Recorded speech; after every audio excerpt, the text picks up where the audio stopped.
Hey everyone, great to see you for our Helpline webinar. With me, as always, is our CEO, Tim McGibbon. Hey Tim, how are you? Good, Leanne. Friday, so I'm always good. I know, it's your favourite day. And we've got two of our incredible Helpline team with us, Rob and Marie. Hi guys, how are you? Hi. Good morning to you both.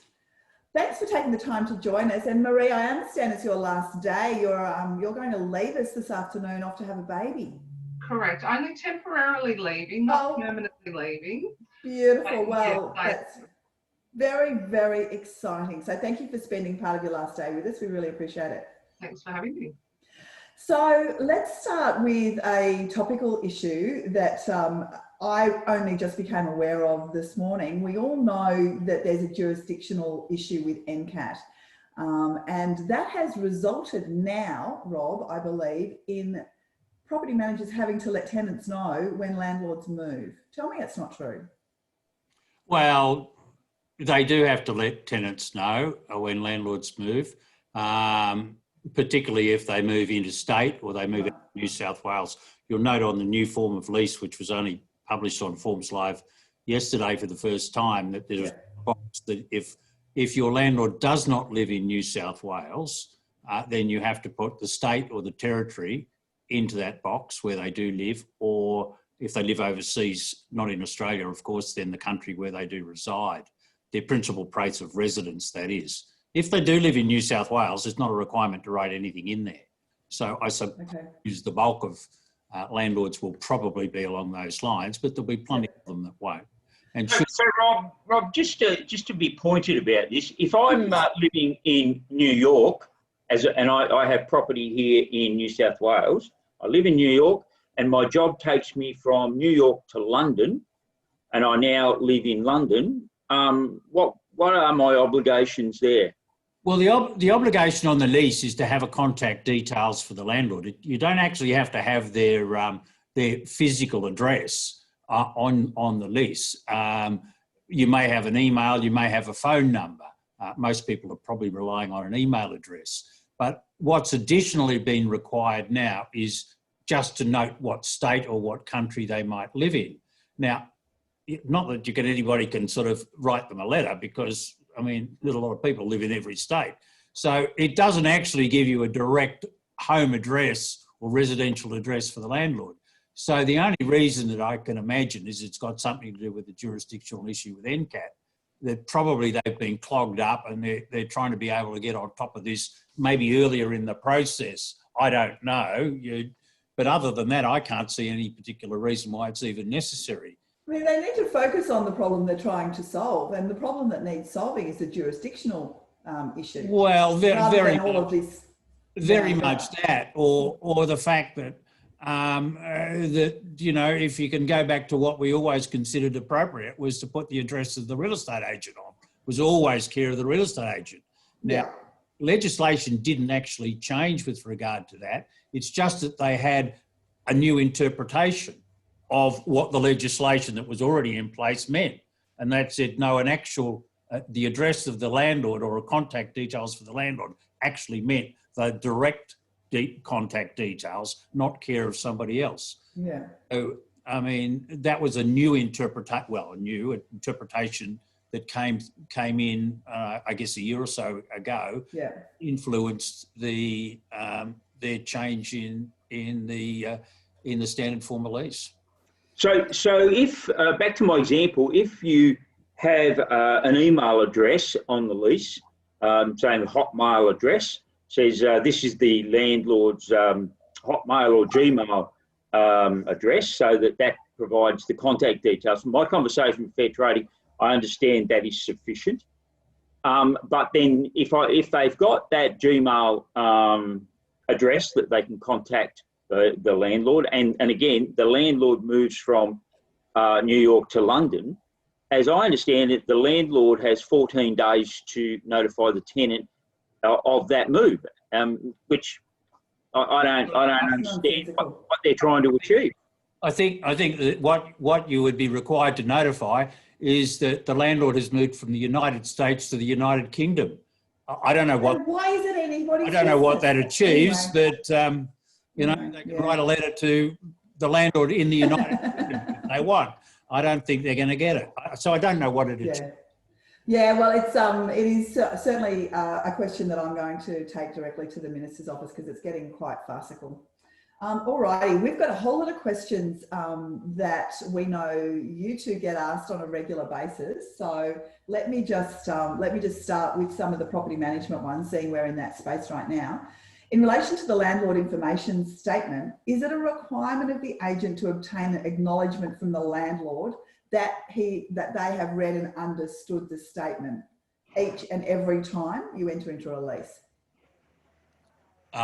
Yeah, well, not each and every time, funnily enough. They certainly have to do it for the first lease they write after the 23rd of March this year, which is obviously any lease they're doing now, to get that acknowledgement, because don't forget the agent is going to sign off on the leases they do for the landlord anyway, to get that acknowledgement back.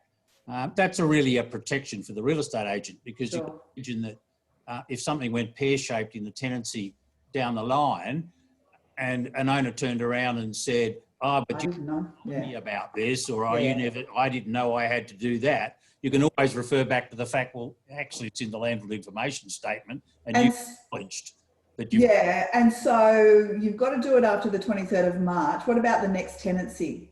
You don't actually have to do it on... Well, Fair Trading has told us that you don't actually have to do it for each and every tenancy, subsequent tenancy, once you've got it once. Right. I would think as a practice, I would probably do it on a few more occasions if the tenant had been there for 18 months, 2 years or something, and you were getting a new tenant. It's probably not a bad idea in your office to do it again, because it's reminding the landlord all the time of his obligations. Trading once you've really done it once and you've got that acknowledgement. Don't lose that acknowledgement. Obviously for your records, don't lose that. Maybe do it again periodically. How frequently you think it's necessary, but it's not necessary to do it on each and every occasion. Okay. Can a tenant do alterations to a property that they rent? Yes, they can. However, they must always seek landlord's consent.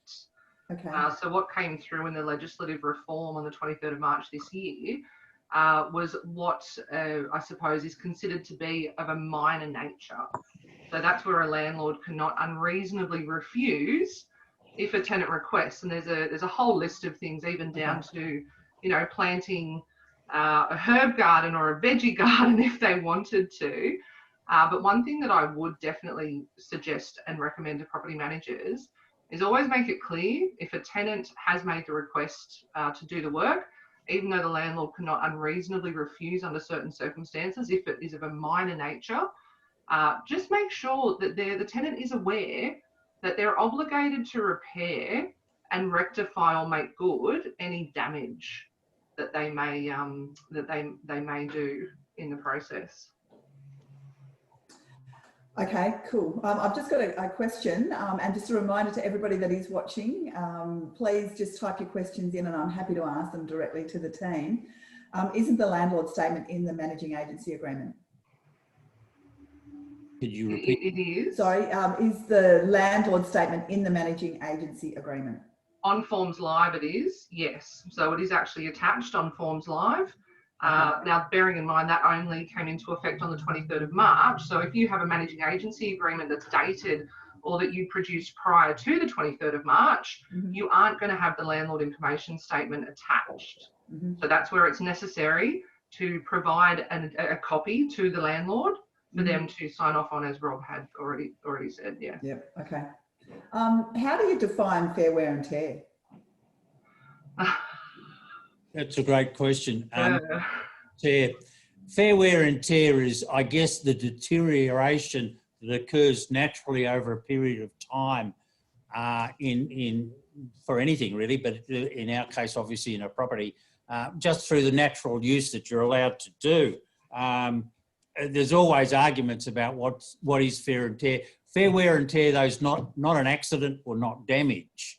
So the simple thing is, where it frequently seems to come up with is carpets and things like that. If you get track markets along carpet, because people are always walking up and down the hallway, for instance, or on a polished timber floor, they're always walking in a certain area. That's wear and tear. That's not damage caused by the tenant, because that's stuff that's just occurred over the period of time with the use that was allowed in the property. Yeah. But damage is a different thing. I mean, obviously, if it's marked or dirty, that's not wear and tear. That's got to be cleaned up and things like that. I mean, you get to silly things about on a handrail. If you've got a white painted handrail, for instance, on a set of stairs, over a period of time, they get a little bit grubby. Well, the tenant's responsible to clean them. There's always that argument, well, is the rest... Is that fair? Yeah. My view is that the rest is wear and tear. Yeah. Fine, give it a clean, but, you know, you won't... It probably needs a new coat of paint. But if it needs a new coat of paint, likely, just from normal use, that's wear and tear. Are landlords required to have an annual check of all smoke alarms in residential properties? Yes, they are. If you read clause 42 of the lease, 40.2 to be precise, it says that the landlord is responsible to conduct an annual inspection. It doesn't say that it has to be by a specific person, but it has to happen. And bearing in mind... So it doesn't have to be done by a specialised smoke alarm person? It does not have to be. I mean, the landlord theoretically or could go and do it themselves. Right. My view is that agents shouldn't really want to at all. Yeah, because, I get it. like in my own place, I've got a couple. They're up high on the roof. Well, not on the ceiling, but high on the wall. So it requires a ladder. It requires all that sort of stuff. Yeah. It doesn't specify, but I think from a practice point of view, you should do it. Yeah. It is required annually. And the other thing is to remember that normal 9-volt batteries, which are in most of these things, are required to be changed every year, once a year. Yep. So someone's going to have to go down there and inspect and change those 9-volt batteries. I'm not talking about lithium batteries. Yeah. They need to be changed on the dates that are given in the battery themselves. Yeah. And there are other ones, there are other smoke detectors, which are those sealed units, which last apparently 10 years, supposed to last 10 years. And they have to be changed every 10 years, but you can't change the battery on those. Yeah. And obviously the maintenance requirement, if they start to go off earlier than that, obviously they need to be changed then. So there's no specific requirement other than, of course, hardwired ones can only be maintained or inspected by an electrician. Yeah. That's hardwired ones, but the battery ones not necessary. But they do need to be checked every year, and the batteries need to be changed. My personal view is, you know, Smoke Alarms Australia, I think for $99. I know, yeah, it's good value. And I believe they'll change the batteries in that cost. Yeah. And it's change in between those time frames, so I'll go back. Yeah. If it's more. That's good to know. Okay. Double check on that one, but I'm pretty sure that's the case. All right. Why wouldn't you do it? I mean, correct. I completely agree. Absolutely. All right. I've got a couple more property management questions before I hand over to Tim, and he can talk about the legislative changes that we've seen since March. What notice period is needed to give a tenant if a property has been sold vacant possession? That one is actually, that's been quite a topic of conversation as well. So that one has not changed under the moratorium. So if a property has been sold, and bear in mind that the front page of the contract for sale must be marked vacant possession. It cannot be marked subject to existing tenancies. Then it's still 30 days, but the termination date has to fall in a periodic part of the lease. So you can't terminate a tenant who is under a fixed term purely on the basis that the property has been sold. Yeah. Okay, that makes sense. So that's it's an interesting issue here, which I've had some feedback from agents out there, sales agents, who have exchanged the contract and served the required notice on the tenant, etc., etc.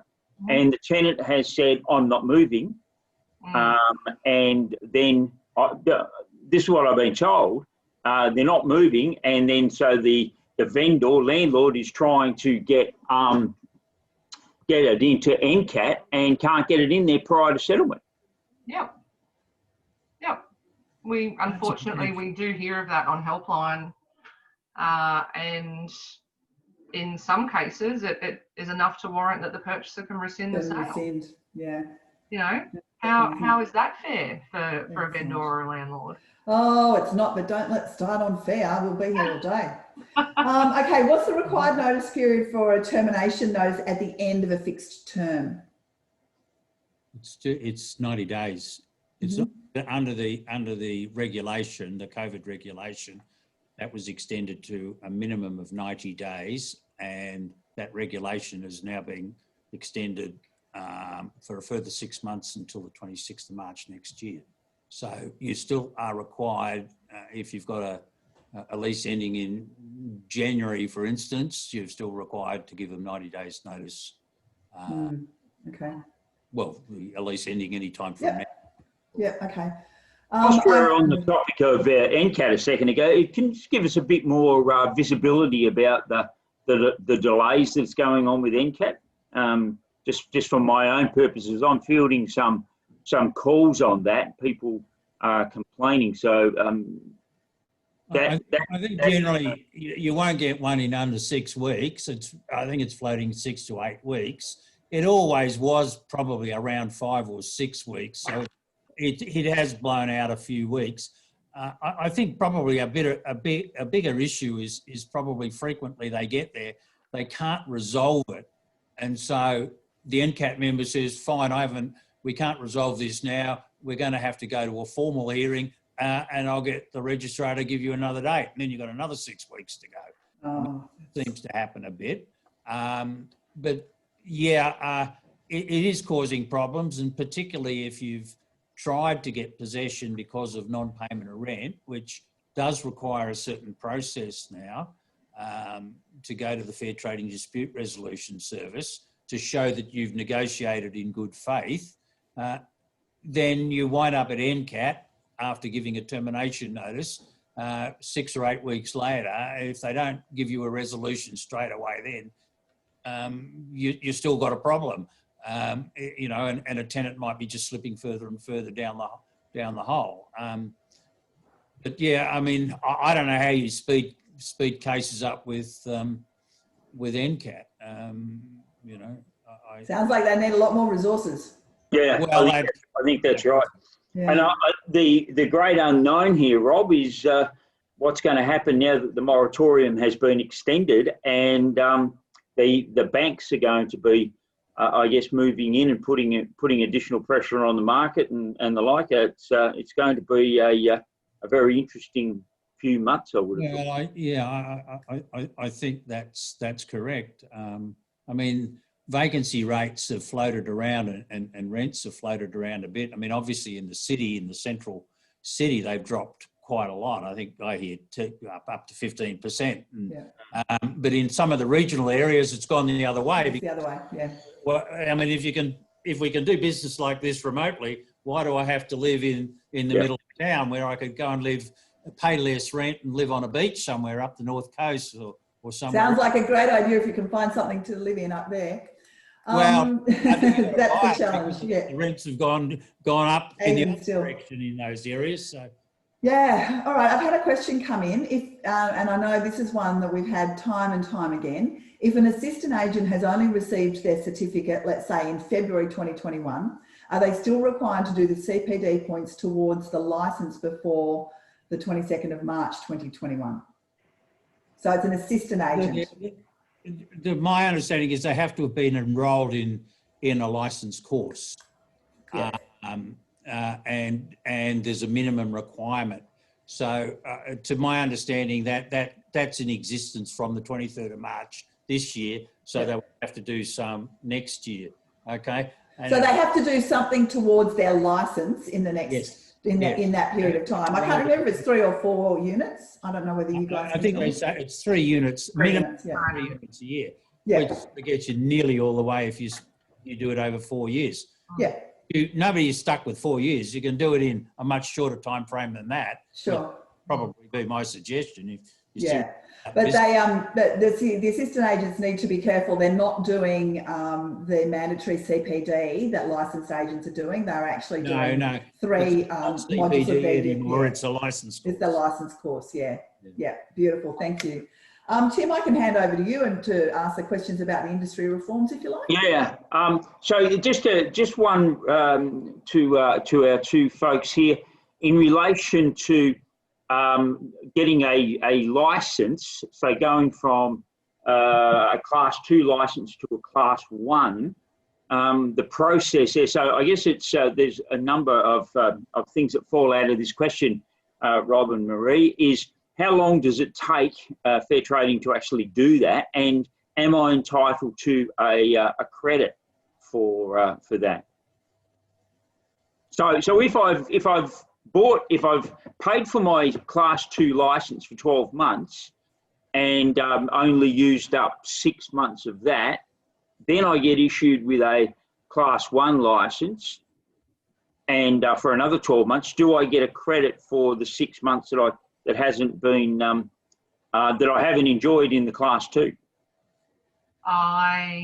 Well, we've been advised that yes, they will be receiving a refund or a credit. But Tim, I think you have been speaking with Fair Trading just to seek clarity as to how that works and how license holders can go about obtaining that credit or that refund. It's clear as mud, isn't it, Tim? Sorry? It's as clear as mud. Yeah, so the answer, as I know, I was curious to get your position on it, Marie, but so, because I know that you're across these things and fielding a lot more calls than I am, but my understanding is exactly what you've said, that there is an entitlement to it, but having an entitlement to it and having the credit in your pocket seem to be two grossly different things. So we are trying to get a bit more clarity on that. And as soon as I know, we'll let everybody know. But second part of my question then is, if I apply for my Class 1 today and I've got a Class 2, how long is it likely to take before I get my Class 1 license? They published the dates recently. They actually put those timeframes up on the Fair Trading website. I understand they're saying 12, it's about 12 or 13 weeks at the moment. That's the last time I checked. I don't quite know why these things take that length of time, because they've done a police check on you before. They know how long you've held your license as a Class 2, well, as a license holder. They know how long that's had, because that's all freely available on the Fair Trading website. Anybody can check how long anybody's held a license. So I don't quite know why. It seems to be it's more of a just a sort of check the forms and tick the box type scenario. So just for clarity, you said 12 to 13 weeks. Is that right? It said 65. I think it said 65 days. Yeah, but that's business days, right? Yeah. But that's working days. So divide it by 5. That's sort of 10. That's 12 weeks. Yeah. Okay. Well, then the other one that goes with that, if I've got my certificate of registration, I know this has always been a frustration for both the person with the certificate and also the person that wants to employ them and the employer. So if I lodge my certificate, how long does that take? Do you know, Rob? Yeah, Murray? Again, the time frames they've got on their website say about 30 days, I think. Last time I checked, so about 6 weeks. I'm not quite sure why. They do a police check, but hey, you can do those things online these days. Yeah, we know. It's impossible to justify. Yeah, I've got a classic one that's just come through, question. We had an agent request to upgrade her Class 2 to a Class 1 as she's held her license for a number of years. She paid the $2,000 for a 5-year upgrade and renewal, but because they didn't process it in the few months before her current license expired, she's also had to pay for her renewal for a Class 2. Yes, yeah, well, not an uncommon complaint, unfortunately. That's appalling. And so in theory, she should be able to get the class 2 money back, but in reality, yeah, is the different, yeah, exactly. I think, I think there's got to be some push to get them to clarify the process. We have been trying, Rob. Give us Tim's the been, process. yeah, Tim's been trying on it almost on a daily basis. Yeah. Just to, I've just had another question, if we can just go back to NCAT for a second. There seems to be conflicting advice on whether NCAT can hear cases for people that are living overseas, landlords that are overseas. Can you clarify that? No. They And can. NCAT's website says that there's no issue with overseas parties. Okay. It's just interstate. It's interstate, but not territory based. So if you have a landlord who resides in the Northern Territory or the Australian Capital Territory, yeah, there's not a jurisdiction issue. And it is on their website. They have a section on jurisdiction. It goes back to beautiful. Thank you. That federation somewhere, I guess in the Constitution, I suppose it is, it said that any disputes between persons of different states had to be adjudicated by a court. And as I understand it, and Tim would know better, the tribunal in this state does not constitute a court, and therefore disputes can't be held. To me, it's sort of got some parallels a little bit to this state lockdown situation too, because that's trade between states that it's impacting. And look, I don't know what, I don't want to delve into lockdowns between states or restrictions. No, that's not what we're here for. There's some sort of parallel there. There is, but let's get back to the questions, shall we? Tim, you're on mute, so I'm guessing you might have some construction. I'll ask the questions. I've got some people in my area here doing. I can do it. It's up. Yeah, I know what's going on at your place. So if you want me to ask the questions, it's it's about the certificate holder. Whether or not they can do a variety of things post the 23rd. There's been a few questions about that. So we're dealing with whether or not they can do opens and sign tenancy agreements and also do the sales inspection report.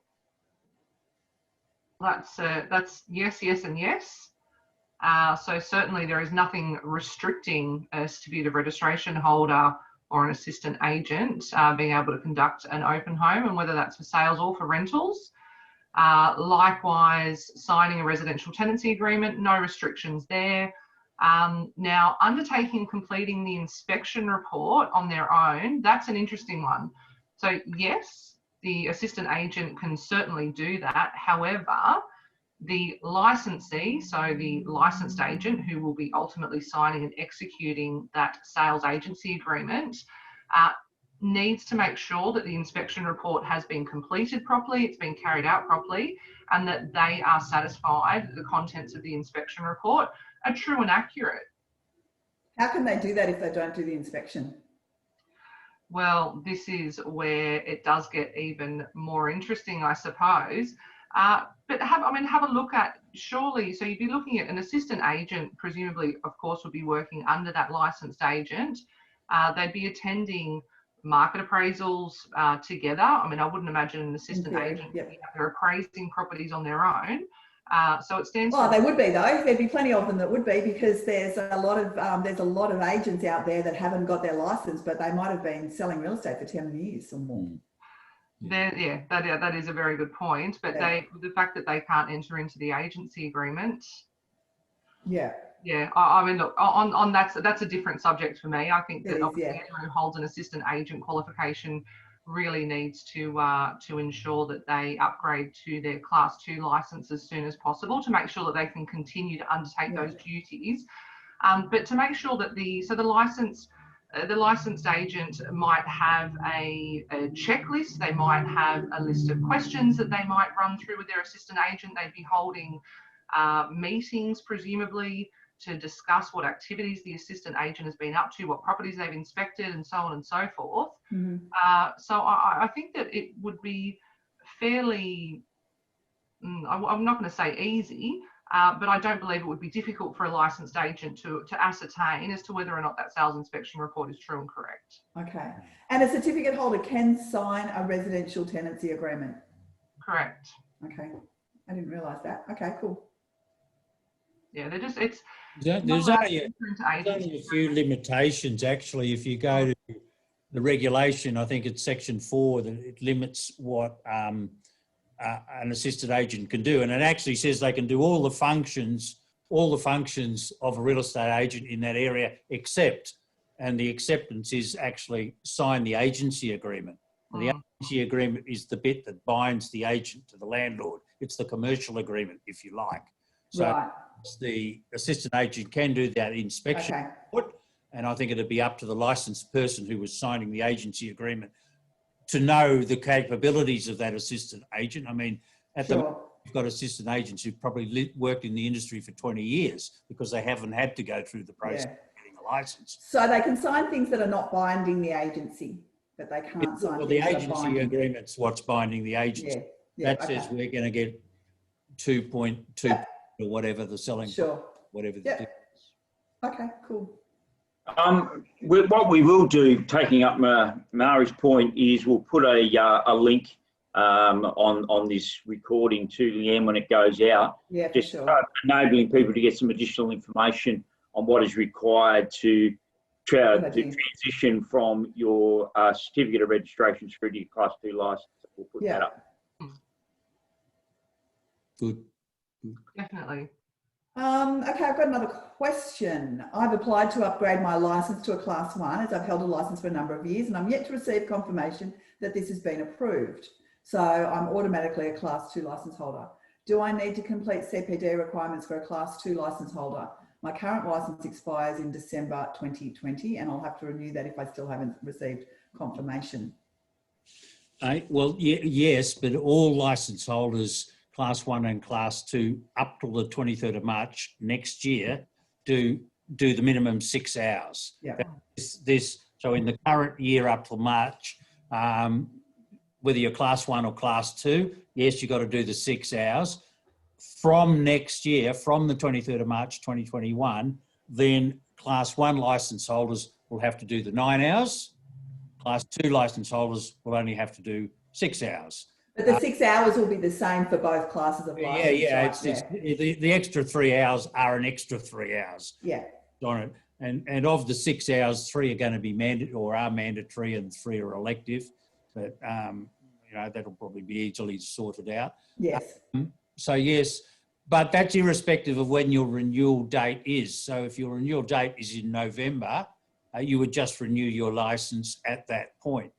I would hope that maybe, depending on that 12-week, 13-week thing that we were talking about earlier, that that license may well have been upgraded by then, yeah. November, which is still a month away, but anyway, in which case you'd just be renewing your license as a Class 1 license holder.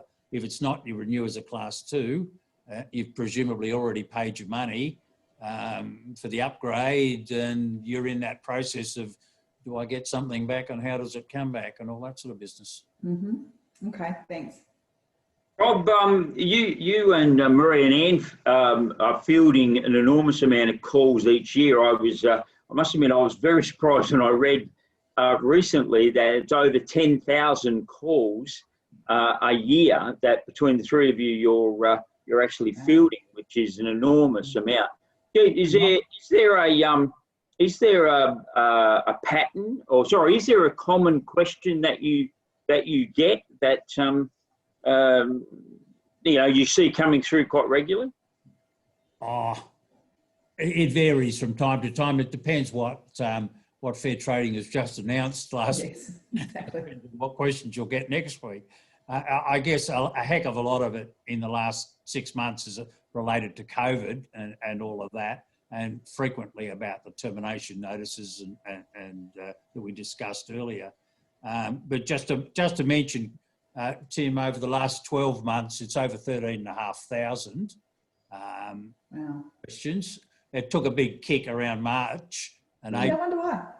Yeah, I wonder why. No idea, Leanne, no idea. I mean, we expected that because we expected with the new Property and Stock Agents Act and the new Residential Tenancies changes that was going to happen, but we didn't anticipate the COVID thing on top. No, exactly. Speaking of COVID, what are the maximum number of people allowed to attend auctions during the COVID period?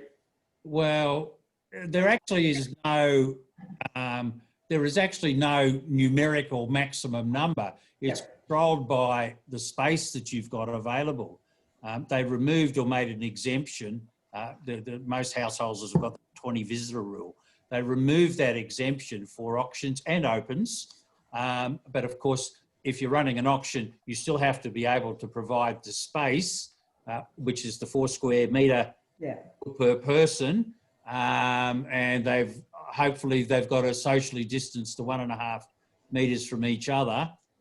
That's sometimes a little bit harder at an auction when you get, a couple looking to buy something. Yeah. But we just live with that, I guess. Yeah. And the rest is you attempt to do as best you can all the other precautions, like there's plenty of sanitizer available, masks where appropriate. I mean, as an auctioneer, I don't wear a mask when I'm auctioning. No, that would be a bit challenging. I do turn up with one because I want the right impression, and I want other people, if they can, to wear one. Things like that. The REI have provided a lot of resources for COVID, though, haven't they? There's posters and all kinds of information available. There's a lot of stuff on the website. Yeah. COVID. There's a lot of stuff, about we can get posters now. Obviously, offices are required to have a COVID safe plan for opens and inspections. So even they don't have to register it, but they do. They don't have to, but I don't know why. They have to have one. I know. I agree. Because it's just a matter. It's not like all you do is put your office details in, basically. So there was just a bit of confusion early in the piece. Let's face it, there's been confusion. I don't know why there's a difference there, but I don't either. Okay, I've got another question. Sorry, Robin, since you've raised the issue of registration, whilst you don't have to register it, I'm given to understand that if you do, then you get updates. Now, I don't know how valuable the updates are, but if you do have updates. But additional to that, Rob, if you have a COVID safety plan, there seems to be a couple of schools of thought that you don't, if you've got one, that's great, but then do you have to have it available for inspection? Yes, you do. And if you're running an open or an auction, you should have it available on site. Yeah. But an electronic copy is okay. So if you can. If you've got an iPad, you can produce it on your iPad. Yeah. That's fine. That's fine electronically. But I mean, people like to thumb through these things sometimes. Sure. So look, that's a choice you make yourself. I've got another question. Do we have to notify existing tenants if their landlord permanently lives interstate or overseas, or only for new leases going forward? Marie? Thank you. Throw that one to you. I think there was a bit of a delay there. It's only for new tenancy agreements that are entered into. Okay. Yeah. And so if you enter into a tenancy, if you are releasing to the same tenant long term, you're signing a new lease? That would include relets as well. Okay. Yeah. Absolutely. But just bear in mind, though, that regardless of the legislation that sort of passed a couple of days ago regarding the state issue, the obligation has always been there where there is any change in the contact details for the landlord or the managing agent, that the tenant does have to be updated within 14 days of that change occurring. So I would apply that across in relation to state as well in this instance, but you do not need to physically update your tenancy agreements, your current tenancy agreements. Yeah, okay, cool. And let's talk supervision guidelines. What do I need to do to comply with the requirements of the supervision guidelines? Well, you do have a requirement. The Act provides that during the course of business, you may be required to have certain guidelines about how to run your business. And so consequently, there's about an 11-page document issued by Fair Trading that details out the supervision guidelines in about 10 different areas. Now, you have to be able to comply with that, and you have to be able to demonstrate how you can comply with that. Yeah, that's the tricky part, right? Being able to demonstrate. That's the tricky part. Yeah. So consequently, you have to have some system in place where you can say, this is how I supervise my business. And there's quite a lot of, there's about 10 major subheadings, I suppose, on the supervision guidelines. Yeah. So consequently, to demonstrate that, you need something. And of course, the REI itself has produced its own version of a manual. Yep.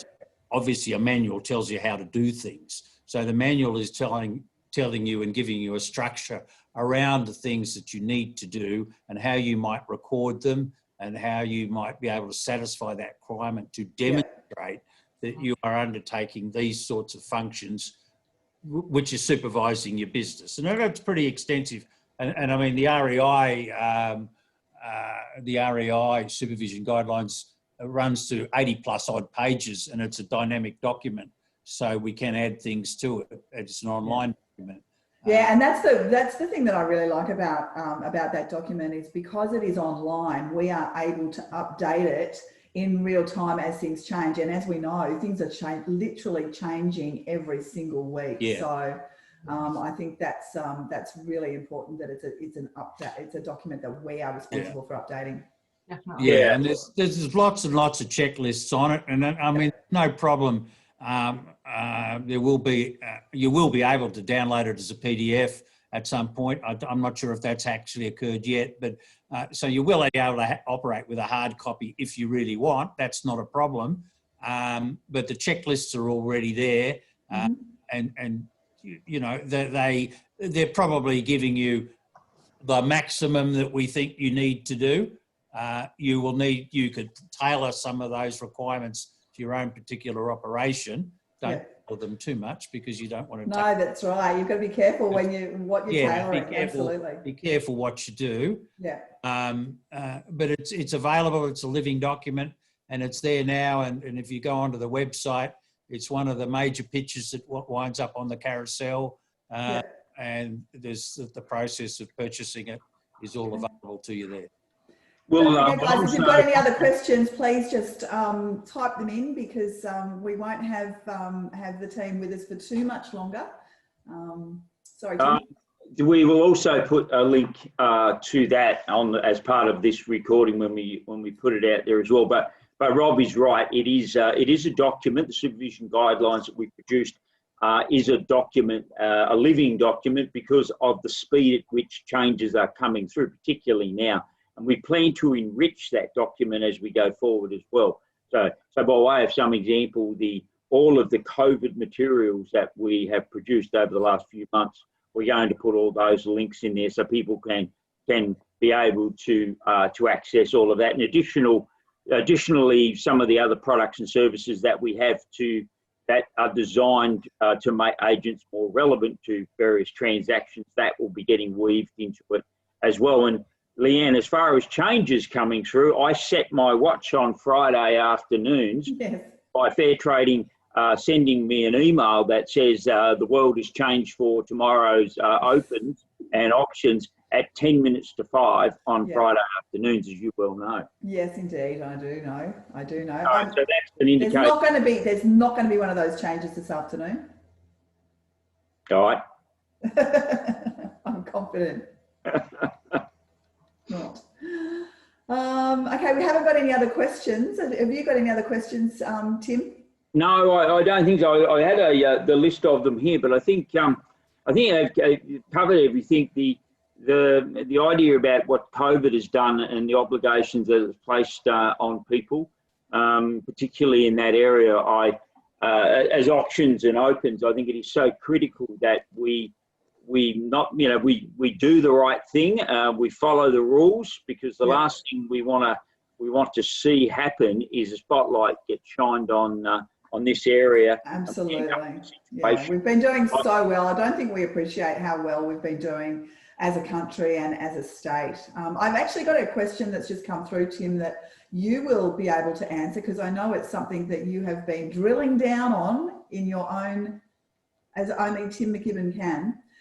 Can a licensee in charge authorise his accountant to withdraw funds from the trust account as a blanket rule, or the authorisation has to be on a daily basis?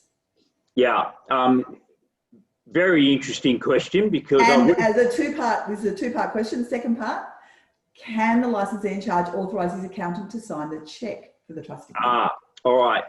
So if you had have asked me that question on Tuesday this week, I would have had a different answer to the answer I'm about to give. Yeah. So in relation to the latter part of the question with cheques, the licensee in charge must sign the cheques, okay, and to withdraw money from the trust account. Mm-hmm. That hasn't changed. Now, in relation to the electronic environment, let's assume that the accountant, the bookkeeper, if you will, within the business prepares the batch or the file that's going to the bank. That needs to go to the licensee in charge to be approved. Now, the licensee in charge will then authorise, and I put that in inverted commas, I'll come back to that, authorise the bookkeeper, who would be holding the electronic dongle or whatever they call the encrypted device, to process the batch. Now, the word authorise has given us a lot of concern, because what we didn't know is whether or not authorise meant authorise the bank, or it meant authorise another person.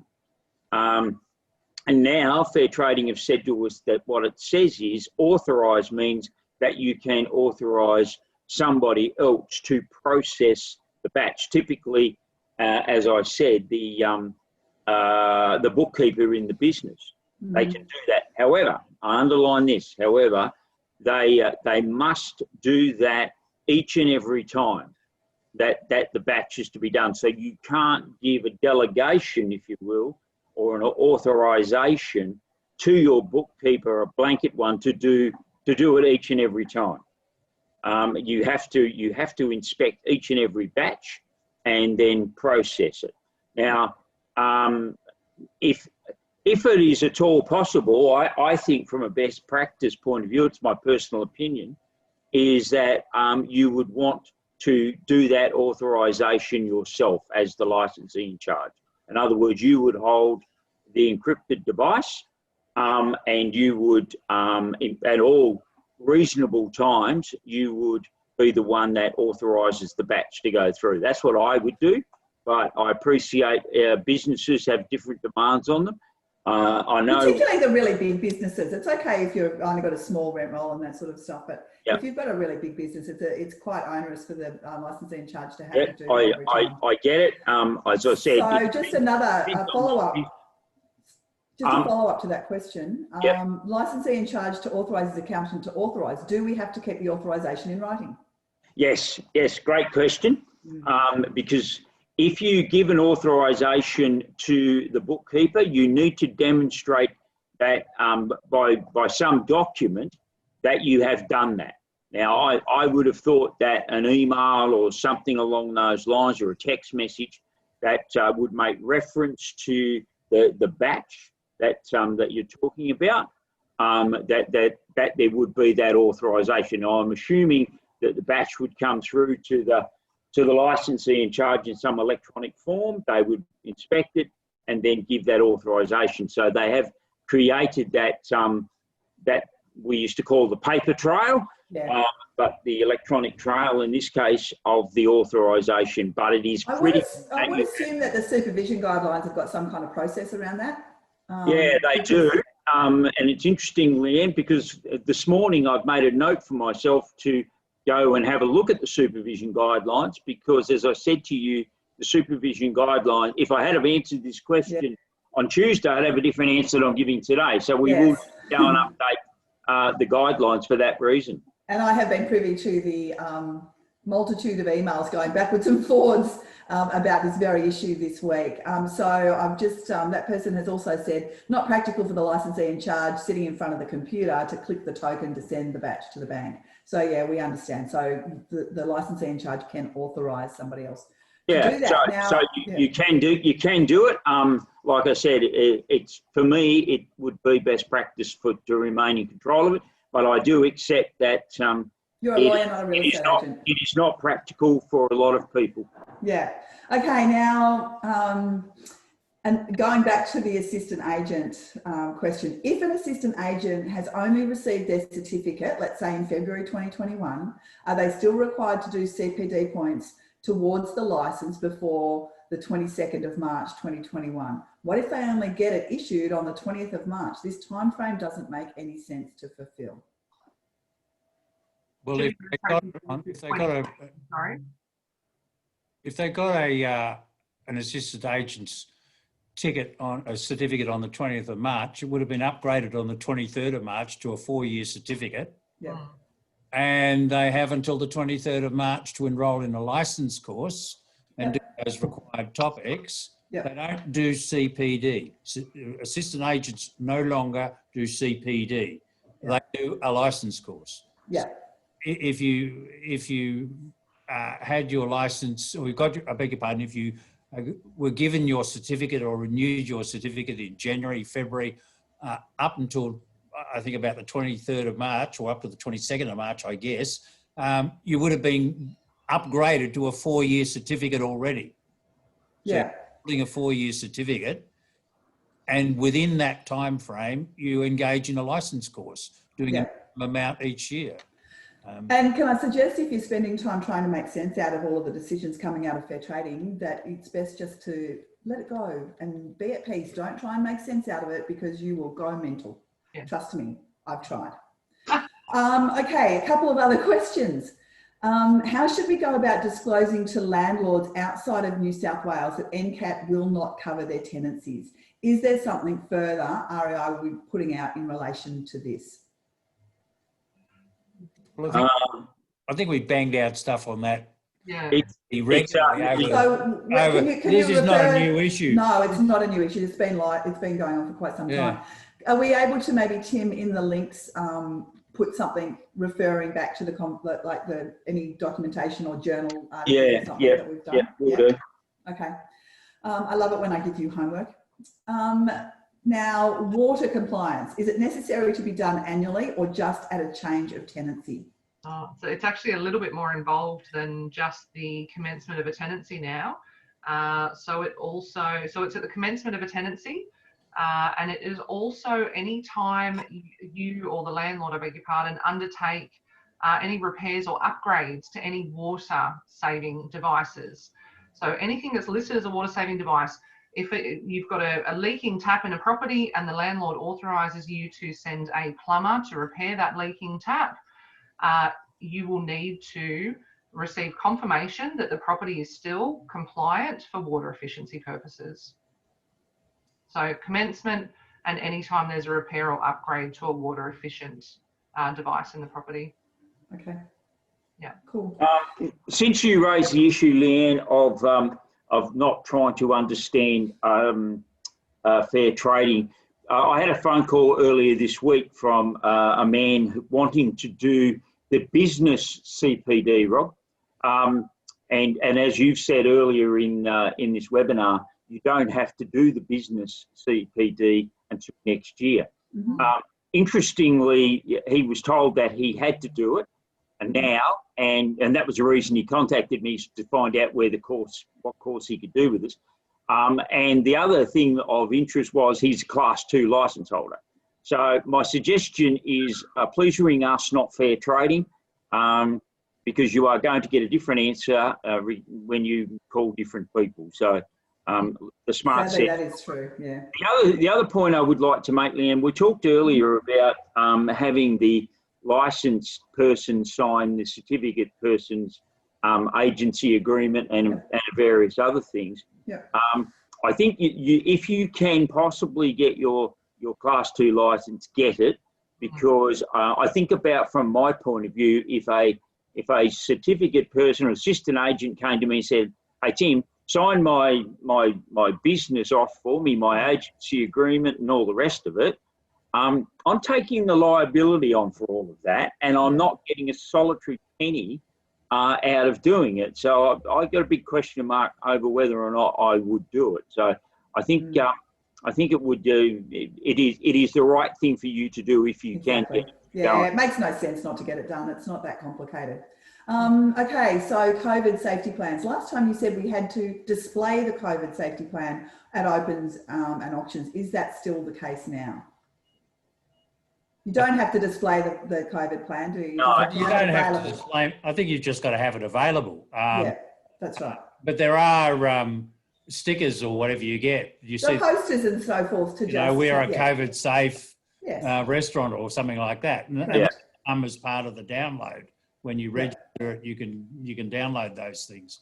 So well, REI have also done a whole lot of signage for opens and auctions and so forth. So I think the question that what we would have said is, if our safety plan, if you have a safety plan, and here are the items within your safety plan that there is an expectation of those people attending the auction or the open, that they have to conduct themselves in a certain way, then you have to communicate that to them. And that's what we would have said, I think, in response to this question, that you have to be able to communicate your expectations, which is consistent with your safety plan, and to demonstrate that you are yourself complying with your safety plan. So that poster that you've mentioned, Leanne and Rob, is part of that communication process. So it's put up in a prominent area and put up in multiple areas, just so people are aware of it. So that I think is probably what we've said previously. Yeah, I think so. Yeah. Okay. Any other questions?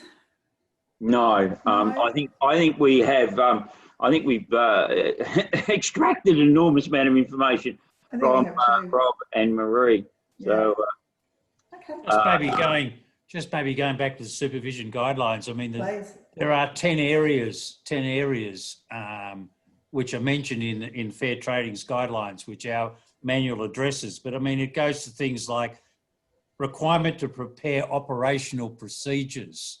I mean, that's as long as and short as you could, whatever you want to do it. But it does show that you've got to have some control over the whole of your business. Yeah.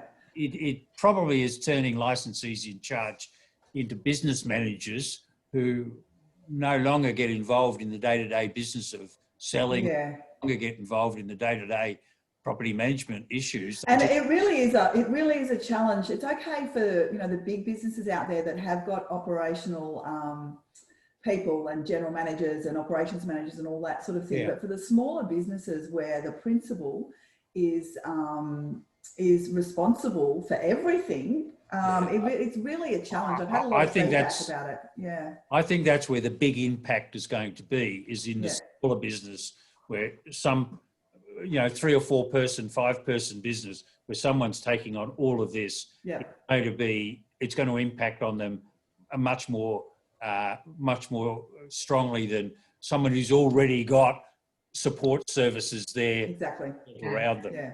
It's important to remember as well, though, Tim has managed to get an extension of the moratorium. So initially it was 6 months from the 23rd of March because of COVID, but because of everything that's going on, we have had that extended, and it's another 6 months, isn't that right? Yeah. Just remember though, well done. Yeah. Just remember though, they have made, they don't allow you not to run your business appropriately to all the things that you were always required to do, like your requirement to substantiate your estimate of selling price. That's been in there for ages, and not to underquote, that's been in there for ages. So that's a good point, Rob. We're not going to cut you any slack on that. Yeah, of course. What the educative process is about, because you should have already known that. Yeah, absolutely. We are right on time. I've had a couple of people say thank you so much for taking the time. They've really enjoyed it, and it would be great to have webinars like this more frequently. So there you go. Thank you, everybody. Thanks, Mari. That was fantastic. It's such a moving and complex area, so you do an incredible job to stay abreast of it all. Yeah, absolutely. All right, thank you, and all the very best. I can't wait to see the baby photos. Oh, absolutely. Okay, take care, everybody. Bye. Bye. Bye-bye.